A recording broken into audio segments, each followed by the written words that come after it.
हे guys, good morning, good afternoon, good evening. कैसे आप सब लोग? आई होप आप सभी बहुत अच्छे होंगे। और आज मैं आपको बताने वाला हूं आपका सीए फाउंडेशन का पेपर नंबर 3, जिसमें आपका कौन से चैप्टर में से कितने मार्क्स का पूछा जाता है। अभी तक हमने बहुत अच्छी तरीके से मेहनत की है, बस अभी कुछ दिन ही बाकी हैं और उन कुछ दिन को भी हमें बहुत बेहतरीन तरीके से मेहनत करनी है, टू द पॉइंट मेहनत करनी है। इसीलिए आज हम देखने वाले हैं कि कौन से चैप्टर में से कितने मार्क्स का पूछा जाएगा, ताकि आप टू द पॉइंट पढ़ाई कर सकें। एंड अभी कुछ भी हो जाए, अपने को इस एग्जाम को निकाल के ही रहना है, क्योंकि बेटर है कि हमने जितनी मेहनत की उसको यूटिलाइज कर लिया। अब जितने भी दिन बाकी अपना पूरा जान झोंक देते हैं, सब चीजों को रोक लो, जो भी चीजें आप कर लो सबको बंद कर दो, क्योंकि अब एक ही चीज सामने दिखनी चाहिए, दैट इज सीए फाउंडेशन। और इस अटेम्प्ट में क्लियर करना है और कुछ भी नहीं। अब देखो, सिंपल सी बात है, अगर आप इतने दिन ये सब चीजें छोड़ दोगे ना, जितने भी दिन बचे हैं, तो डेफिनेटली आप इस एग्जाम को क्लियर कर जाओगे और आपको नेक्स्ट अटेम्प्ट तक वेट, मतलब 6 महीना आपको वेट नहीं करना पड़ेगा। तो बस यही चीजें सोच के चलो, अब कुछ भी हो जाए निकलना है, कितने घंटे पढ़ाई करना पड़े कोई फर्क नहीं पड़ता है, हम पढ़ेंगे, बट इस एग्जाम को क्लियर करके रहेंगे। डेफिनेटली डेली मैं आपको मोटिवेट करने के लिए कुछ ना कुछ चीजें टेलीग्राम चैनल पे डालता रहता हूँ, कुछ टिप्स एंड ट्रिक्स भी डालता हूँ, आपको हेल्प करने के लिए नोट्स भी डालता रहता हूँ। तो टेलीग्राम चैनल को जरूर से ज्वाइन कर लीजिए। चलिए बेटा, शुरुआत करते हैं कि क्या क्या चीज है अपने को यहाँ पे ध्यान में रखनी है। मैं सीधा आपको स्क्रीन के ऊपर लेके जा रहा हूँ, ठीक है, मेरी स्क्रीन शेयर कर रहा हूँ ताकि आप सीधा देख सको कि हाँ भैया, ये सब चीजें, ये चीजें इंपॉर्टेंट है, यहाँ से ज्यादा पूछा जाता है। Let's begin. कि अगर आपने स्टडी स्किल सीख लिया, कैसे आपको पढ़ाई करना चाहिए, कैसे आपको चीजों को याद रखना चाहिए, कैसे आपको पढ़ाई में मन लगाना चाहिए, कैसे आप मैक्सिमम आउटपुट निकाल सकते हो, कैसे आपको क्वेश्चन पेपर लिखना चाहिए, और कैसे आप चीजों को इजीली याद रख के एग्जाम में इजीली लिख सकते हो, ये सब चीजें अगर आपने सीखी होगी, अगर आप में वो स्टडी स्किल होगी, तो डेफिनेटली आप उन सभी स्टूडेंट से आगे निकल जाओगे जिनको पता भी नहीं है कि स्टडी स्किल है क्या। हम लाखों रुपए खर्च कर देते हैं कोचिंग को परचेज करने के लिए, कोचिंग के मटेरियल या वीडियोस को परचेज करने के लिए, बट हम कभी ये जानने का ट्राई ही नहीं करते हैं कि एक्चुअल में चीजों को इजीली याद कैसे रखें। इस कोर्सेज के बारे में अगर मैं बात करूं बेटा, तो ये कोर्सेज के लिए आपको अनलॉक करने के लिए आपको नीचे बटन मिल जाएगा जहां से आप परचेज कर सकोगे। तो उस पर जल्दी से जाइए, उस पर क्लिक करिए और आप जरूर से परचेज करिए। अगर आपको कोई भी क्वेरी है तो आपको डिस्प्ले पे जो नंबर शो कर रहा है उस पर आप व्हाट्सअप करिए। अब भी जाइए, इस कोर्स को परचेज करिए, एंजॉय करिए अमेजिंग कंटेंट को। आई डेम श्योर आप बहुत डिफरेंसेस देखोगे अपनी स्टडीज के लिए। चलिए, तो यहां पे अपन देख लेते हैं बेटा कि paper number 3 business mathematics LR and statistics. सबसे पहले ऊपर ऊपर से अगर आपको पता ही होगा, 40 20 40, ये तो आपने को पता है। ये किसने भैया मैंने बनाया? नहीं भैया, ये आईसीआई ने दिया हुआ है, नीचे आईसीआई का कॉपीराइट का लोगो भी लगा है, तो all credit goes to ICI.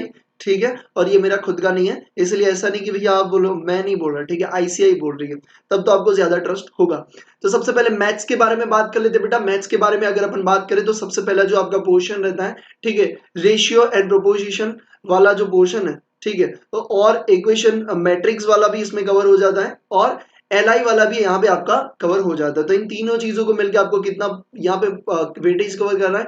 20 to 30% आपका वेटेज कवर कर रहा है, नियरली आपका 4 to 6 मार्क्स का इन चैप्टर्स में से आपको देखने को मिल सकता है। इसके साथ साथ अगर अपन बात करें टाइम वैल्यू ऑफ मनी, सबसे इंपॉर्टेंट चैप्टर अगर आप मैथ का बोलो तो वो है टाइम वैल्यू ऑफ मनी। बहुत इंपॉर्टेंट चैप्टर है, इस पे ऊपर आपको जरूर से फोकस करना है और इसको हर हाल में बहुत बेहतरीन तरीके से करके जाना है। ये जो आपका पोर्शन करेगा वो 12 to 16 मार्क्स का आपका पोर्शन करेगा, ठीक है। तो ये पूरा इतना पोर्शन कवर कर रहा है, तो मैथ्स के लिए सबसे इंपॉर्टेंट अगर आप कोई मुझे पूछो तो मैं बोलूंगा टाइम वैल्यू ऑफ मनी आपको करके ही जाना है, हर हाल में करके जाना है। इसके बाद अगर अपन बात करें बेटा, आपका जो बाकी वाले जितने भी चैप्टर्स बचते हैं उसका आपको 30 to 50% पोर्शन आपको यहाँ पे देखने को मिल जाएगा, ठीक है। तो आपको यहाँ पे कितना 30 to 50% पोर्शन ऑलमोस्ट आप यहाँ पे बोल सकते हो कि यहाँ पे आपको 12 to 20 मार्क्स तक का पूछने को यहाँ पे देख सकते हैं, ठीक है। तो ये हिसाब से आपका मैथ्स का पूरा पोर्शन हो गया। सबसे इंपॉर्टेंट कौन सा है? टाइम वैल्यू ऑफ मनी वाला आपको फोकस करना है। अब देखो, कई बार होता क्या है भैया, ये 4 to 6 मार्क्स है ना, वो कभी कभी 8 to 10 मार्क्स भी पूछ लेते हैं और लास्ट वाला जो चैप्टर है ना इसमें से कम कर देते हैं, ठीक है। जब क्वेश्चन पेपर को और ज्यादा थोड़ा डिफिकल्ट बनाना है या अनएक्सपेक्टेड पेपर बनाना, तो ऐसा भी हो सकता है। ये टेंटेटिवली आपको मिल रहा है ताकि आप ओवरऑल व्यू ले सको, बट हाँ 2-4 मार्क्स का डिफरेंस आपको देखने को मिल सकता है एग्जाम में। फिर अपन बात करें एलआर में 20 मार्क्स का है, ठीक है, तो उसमें 3 और 2 चैप्टर्स ऐसे अलग अलग उन्होंने डिवाइड किया और उस हिसाब से आपको यहाँ पे वेटेज दिया हुआ है। एग्जैक्ट टॉपिक वाइज मतलब नहीं दिया है, बट डेफिनेटली आप ओवरऑल व्यू भी एलआर में ले सकते हो। उसके बाद बात करते हैं स्टैटिस्टिक्स, जिसमें 40 मार्क्स का आपका बेटा पूछा जाता है, जिसमें 45 टू 50% आपका जो कवर कर रहा है, ये दो जो चैप्टर हैं वो आपके कवर कर लेंगे।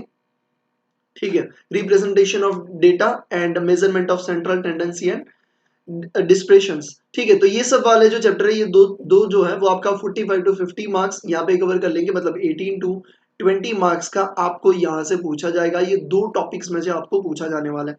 बाकी वाला जो भी चीज है, ठीक है, डिस्ट्रीब्यूशन वाला और प्रोबेबिलिटी वाला, वहां से 25 टू 30% क्वेश्चन आपको पूछा जाएगा। एंड यहाँ पे कोरिलेशन एंड रिग्रेशन में से भी आपको 10 टू 15% का पोर्शन यहाँ पे आपको देखने को मिल जाएगा, मतलब 4 टू 6 मार्क्स यहाँ से भी आपको देखने को मिल सकता है। ठीक है, index number and time series की बात करें तो वहां पे भी आपको सेम 4 टू 6 मार्क्स का पूछा जाएगा। तो यहाँ पे अगर अपन बात करें स्टैटिस्टिक्स में सबसे ज्यादा चीजें जो आपको फोकस करनी है, ये चार जो है सबसे ऊपर वाले, उस पर ज्यादा फोकस करनी है, बट उसमें भी अगर बात करें तो 14 and 15 very very very important. अगर हम ओवरऑल बात करें तो कौन सी चीजों पे आपको ज्यादा फोकस करनी चाहिए, तो सबसे पहले अगर अपन बात करें तो ये 14 एंड 15, उसके साथ साथ टाइम वैल्यू ऑफ मनी, ये तीन चीजें आपको हर हाल में करके ही जाना है। ठीक है, अभी कुछ ज्यादा टाइम अपने पास बचा नहीं है, जितनी ताकत है उतनी लगा लो। आपको इस अटेम्प्ट, ये आपका फर्स्ट एंड लास्ट अटेम्प्ट होना चाहिए। जो भी अटेम्प्ट है, फर्स्ट नहीं है, बट जो भी अटेम्प्ट है आपका, ये लास्ट अटेम्प्ट होना चाहिए। कुछ भी हो जाए, अपने को इस एग्जाम को क्लियर करना है। जो भी हेल्प चाहिए मेरी, आप कमेंट करके जरूर से बताइए, टेलीग्राम पे बताइए, जल्दी से मैं उसको रिप्लाई कर पाऊंगा। यूट्यूब पे काफी कमेंट्स आती रहती तो कभी मिस हो जाता है। टेलीग्राम पे ज्वाइन होकर आप जरूर से वहां से बता सकते हो।